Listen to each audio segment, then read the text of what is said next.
In developing news here, 3 people were killed when a small plane crashed onto a road in Florida.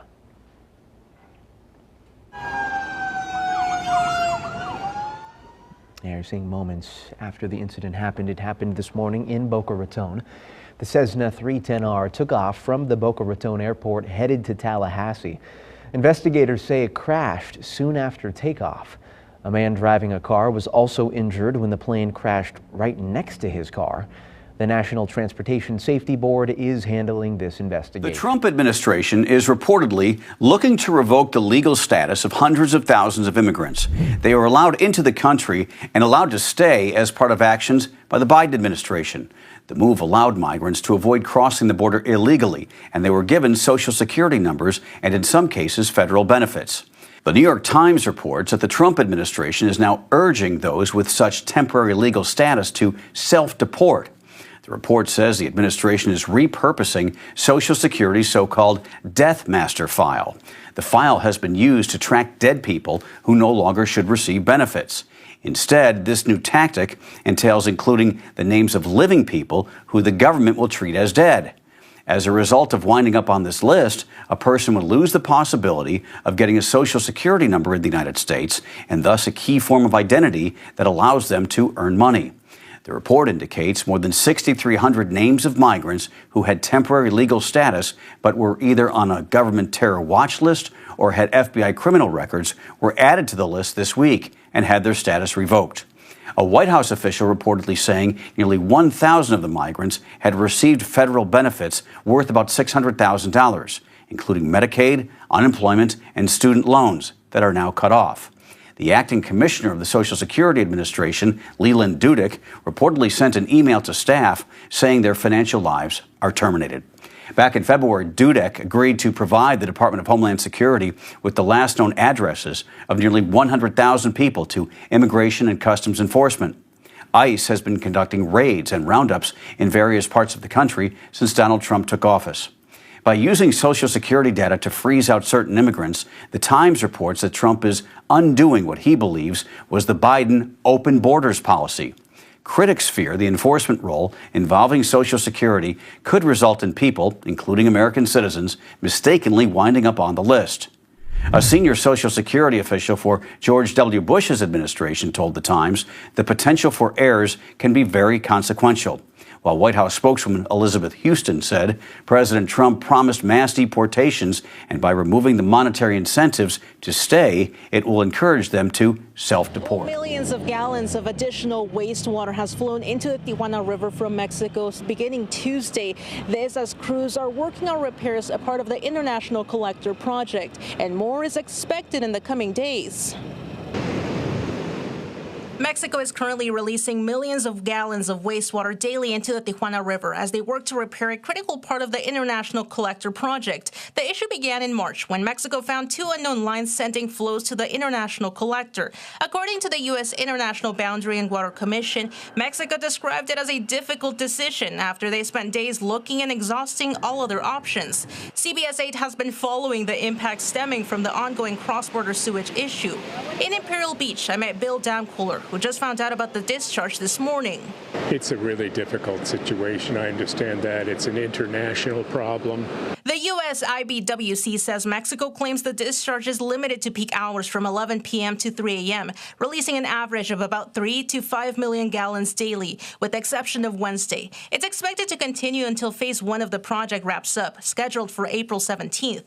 The project in Tijuana includes repairing a major aging sewage pipeline and connecting it to a new one that's expected to reduce the risk of leaks and transboundary flows. In the meantime, Bill is calling for the federal government to step in. I would think that the way this affects a large population, that it would be an emergency situation that should be addressed by the federal government. Tonight, I also spoke with Baron Partlow, founder of the local activist group Stop the Poop. He shared his concerns with the wastewater flowing in the Tijuana River.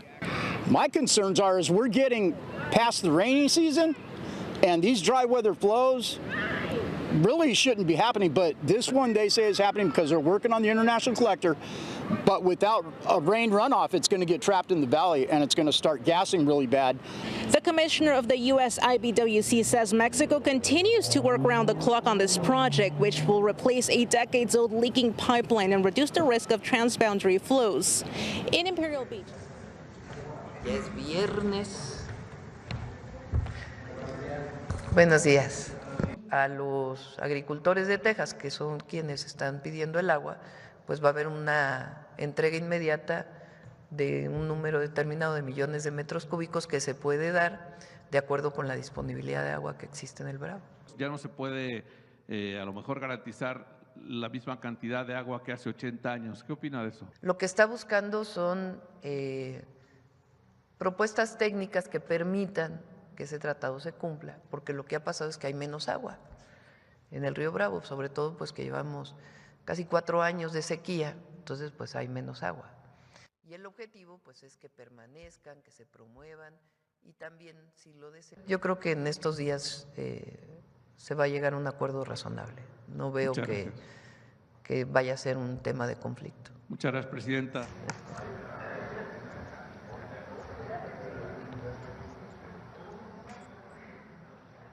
The world's 2 largest economies are raising the stakes in their battle over fair trade practices. The U.S. clarified its 125% tariff is in addition to an already 20% tariff placed on China over fentanyl. China has responded with its own 125% tariff on U.S. goods and added some U.S. companies to a trading blacklist, saying there are no winners in a tariff war. But some reports suggest the retaliation from China could reach new heights in a different form, suggesting a tsunami of Chinese products could threaten the U.S. economy. China has been expanding and strengthening its position as a top global manufacturer. China's exports increased 13% in 2023 and another 17% last year. China increased its share of global exports from 6% in the year 2000 to now 32% and rising. This places China's factory output ahead of the combined manufacturing coming from the United States, Germany, Japan, South Korea, and Britain.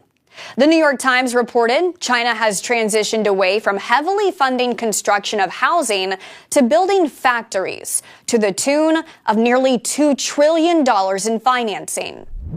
Prior to Trump's tariffs and even second term, the Biden administration was raising concerns over China's grip on manufacturing, increasing some tariffs on electric cars, and keeping tariffs on China in place from Trump's first term.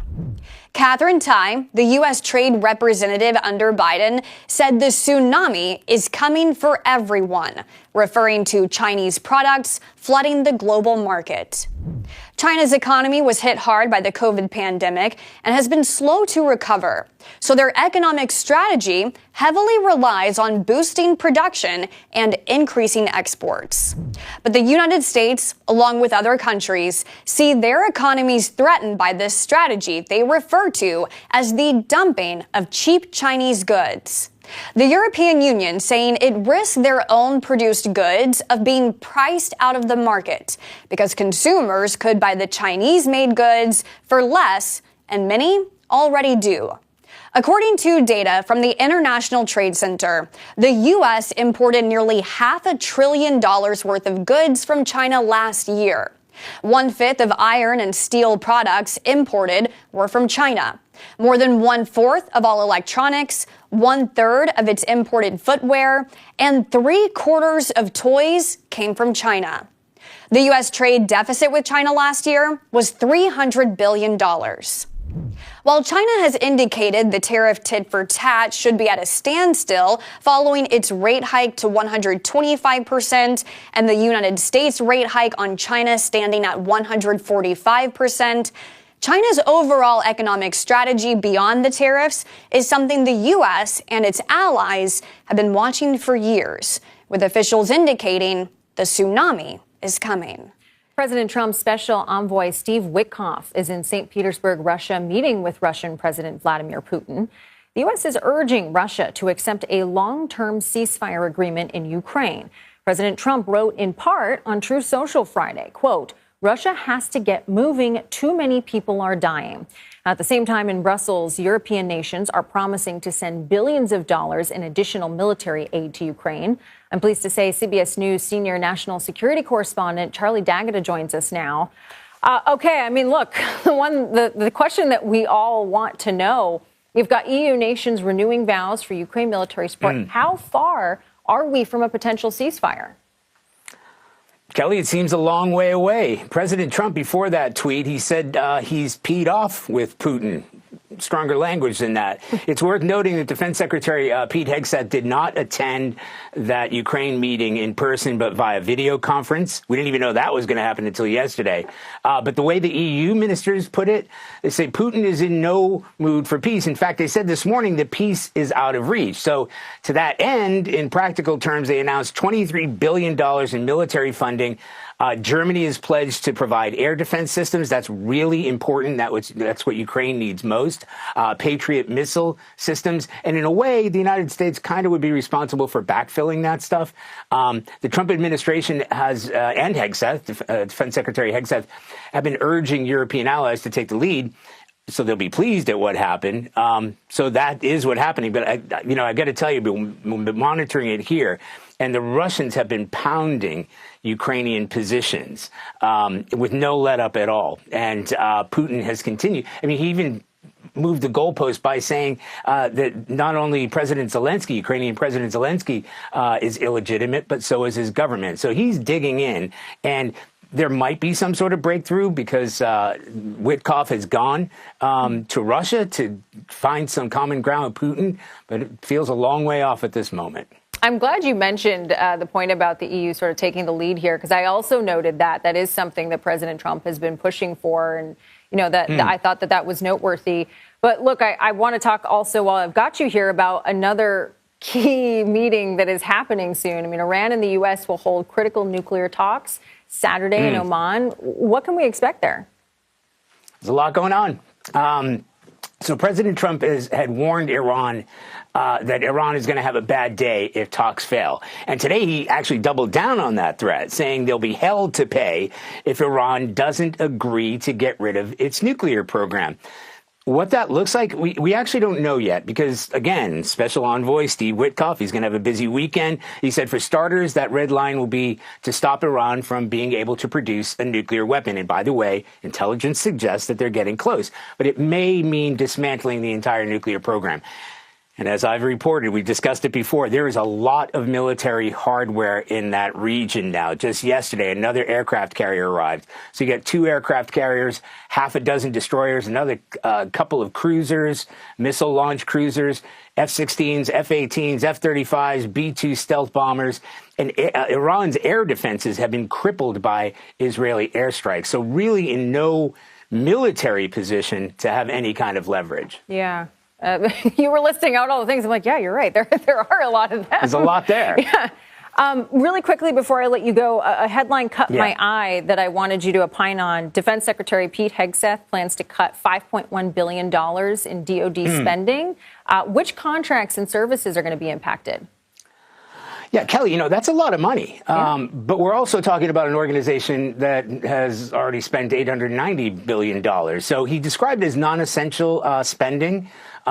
He mentioned the Defense Health Agency contracts. Largely, these are consulting services, largely financial consultants. I mean, it was a very brief address that he made. It also includes Air Force contract for like IT and cloud services. So a lot of consulting, a lot of financing, but he also took aim that he said this includes contracts had to focus on DEI, diversity, equity, and inclusion, right? Climate change, COVID-19. He has already mentioned that he was going to target that. So it shouldn't come as a surprise that these are the programs that Hegseth had targeted even before it becoming defense secretary. And he said it comes in the wake of Elon Musk's DOGE efforts here at the Pentagon. And I can tell you, we've seen a lot of DOGE individuals walking around in these offices. He also pressed pause on more than $500 million in funding to Northwestern and Cornell universities, because he said that's in line with President Trump's policies to stop federal funding, what he called academic institutions, to tolerate anti-Semitism and support divisive DEI programs. A lot of ground covered today with you, Charlie D'Agata. Thank you. It's the 82-kilometre artery between the Atlantic and Pacific Oceans, and 40% of all U.S. container traffic passes through the Panama Canal. It's been in Donald Trump's sights since even before he returned to the White House. Now his Defense Secretary Pete Hegseth has announced a deal with the Panamanian government, authorizing the deployment of U.S. troops along this strategic waterway. That's something you said, we're taking back the canal. China's had too much influence. Obama and others let them creep in. We, along with Panama, are pushing them out, sir. The 3-year renewable agreement is seen as a major concession to Washington. Hegseth says it includes free and priority passage for U.S. Navy vessels, but the Panamanian government won concessions of its own, keeping control of any installations and rejecting a proposal for permanent U.S. bases. And it's fending off any further ambitions Trump might have for Panama. We had a hard time imposing the principle of Panamanian sovereignty over our territory in the Panama Canal. We removed the notions of permanent military presence, of military bases, of territorial cessions, because that is unacceptable. Trump's repeated false claims that the canal is run by China may be partly because a Hong Kong-based company, CK Hutchinson, has operated 2 of its 4 major ports for almost 30 years. Last month, that company agreed to sell its concession to a consortium led by the American investment fund BlackRock. China spoke out against the deal, while Trump hailed it as a reclaiming of the canal, but a twist. Earlier this week, Panama's public auditor announced it found irregularities in Hutchinson's contract to run the ports, and that's put the BlackRock deal in doubt. All right,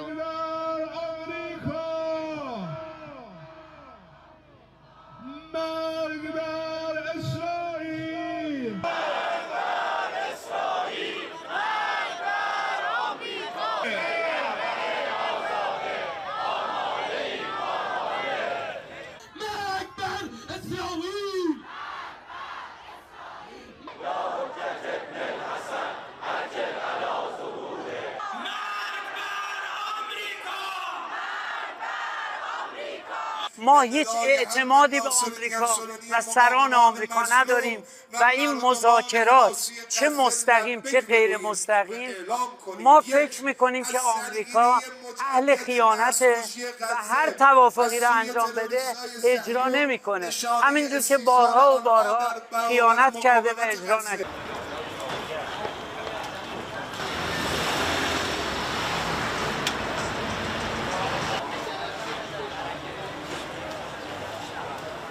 من فکر میکنم به نتیجه نمیرسه یعنی یه جورایی میخوان وقت کشی کنن اینا بعد من فکر کنم حمله نظامی انجام بشه احساس میکنم